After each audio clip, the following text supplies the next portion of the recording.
നരേന്ദ്രമോദി രാജ്യത്തിന്റെ മനസ്സിൽ നിന്നും മായുകയാണ്. അദ്ദേഹത്തെ ജനങ്ങൾ തിരസ്കരിച്ചു തുടങ്ങിയിരിക്കുന്നു.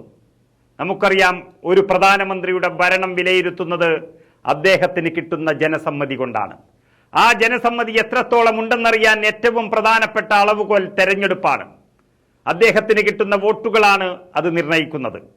മുൻപുണ്ടായിരുന്നതിനേക്കാളും ഭൂരിപക്ഷം വർദ്ധിക്കുകയാണെങ്കിൽ അദ്ദേഹം ഭരണത്തിൽ വിജയിച്ചു എന്ന് പറയാം. എന്നാൽ നരേന്ദ്രമോദി ഇവിടെ പരാജയപ്പെട്ടിരിക്കുന്നു. ജനങ്ങളുടെ ഇടയിൽ പിന്തുണ നഷ്ടപ്പെട്ട മോദി വാരണാസിയിൽ കോൺഗ്രസ് സ്ഥാനാർത്ഥി അജയ് റായ്ക്ക് മുന്നിൽ കഷ്ടിച്ചാണ് രക്ഷപ്പെട്ടത്. കഴിഞ്ഞ തവണ 4.5 ലക്ഷം ഭൂരിപക്ഷം ഉണ്ടായിരുന്ന നരേന്ദ്രമോദിക്ക് ഇത്തവണ അത് 1.5 ലക്ഷമായി കുറഞ്ഞിരിക്കുന്നു. 1/3 മാത്രം. മോദിക്കെതിരെയുള്ള ഇതേ മണ്ഡലത്തിൽ തന്നെയുള്ള 3-ാം അംഗത്തിൽ നരേന്ദ്രമോദിയെ വിറപ്പിക്കാൻ UP PCC അധ്യക്ഷൻ കൂടിയായ അജയ് റായ്ക്ക് കഴിഞ്ഞിരിക്കുന്നു. 2014 3,71,484, 2019 4,79,505 എന്നിങ്ങനെയായിരുന്നു നരേന്ദ്രമോദിയുടെ ഭൂരിപക്ഷം. ഈ 2 തെരഞ്ഞെടുപ്പുകളിലും കോൺഗ്രസ് സ്ഥാനാർത്ഥി അജയ് റോയ് തന്നെയായിരുന്നു. അരവിന്ദ് കെജ്രിവാൾ മോദിക്കെതിരെ മത്സരിച്ചപ്പോൾ അജയ് റായ്ക്ക് 75,000-ഓളം വോട്ടുകൾ മാത്രമേ നേടാൻ കഴിഞ്ഞിട്ടുള്ളൂ. 2019 BJPയും SP-യും കോൺഗ്രസും തമ്മിലുള്ള പോരാട്ടത്തിലും 3-ാം സ്ഥാനമാണ് അജയ് റോയ്ക്ക് ലഭിച്ചത്. അന്ന് 1,52,000-ഓളം വോട്ടുകളാണ് അദ്ദേഹം നേടിയത്.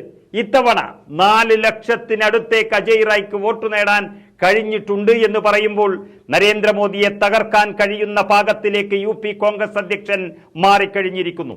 അത് തന്നെ നരേന്ദ്രമോദിയുടെ കോൺഗ്രസിന് മുന്നിലുള്ള പരാജയമാണ് ഇവിടെ കാണിക്കുന്നത്. കടുത്ത പോരാട്ടത്തിന്റെ സൂചന നൽകി ആദ്യം മുന്നിലെത്താൻ അജയ് റോയ്ക്ക് സാധിച്ചിരിക്കുന്നു. കടുത്ത പോരാട്ടത്തിന്റെ സൂചന നൽകി ആദ്യം മുന്നിലെത്താൻ അജയ് റോയ്ക്ക് സാധിച്ചിരിക്കുന്നു. രാഹുൽ ഗാന്ധി മത്സരിച്ച റായ്ബറേലിയിലും വയനാട്ടിലും അദ്ദേഹത്തിന്റെ ഭൂരിപക്ഷം 4 ലക്ഷമാണ്. അതിനർത്ഥം മോദിയെയല്ല, രാഹുലിനെയാണ് രാജ്യം ആഗ്രഹിക്കുന്നത് എന്നതാണ്. ഇനി രാഹുൽ യുഗമാണ് ഈ രാജ്യത്ത് വരാൻ പോകുന്നത്. ജനങ്ങളോടുള്ള രാഹുൽ ഗാന്ധിയുടെ സ്നേഹവും ഉത്തരവാദിത്വവും ഈ രാജ്യം മനസ്സിലാക്കി കഴിഞ്ഞു. കാപട്യത്തിന്റെ മുഖം മൂടി അണിയാതെ സ്നേഹത്തിന്റെ കട തുടങ്ങിയിരിക്കുകയാണ് രാഹുൽ ഗാന്ധി എന്ന നേതാവ്. രാജ്യത്ത് NDAയും ഇന്ത്യ സഖ്യവും തമ്മിൽ നടക്കുന്ന വാശിയേറിയ പോരാട്ടത്തിന്റെ സൂചനകൾ തന്നെയാണ് വാരണാസിയിൽ ആദ്യഘട്ടത്തിൽ പ്രതിഫലിച്ചത്.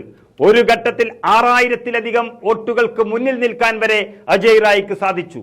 നരേന്ദ്രമോദിയെ പൂർണ്ണമായും വാരണാസിയിലെ ജനങ്ങൾ തിരസ്കരിക്കുന്ന ഒരു തരത്തിലേക്ക് കാര്യങ്ങൾ എത്തിയിട്ടുണ്ടെങ്കിൽ അതിനർത്ഥം നരേന്ദ്രമോദി മൊത്തത്തിൽ പരാജയപ്പെട്ടു എന്നുള്ളത് തന്നെയാണ്.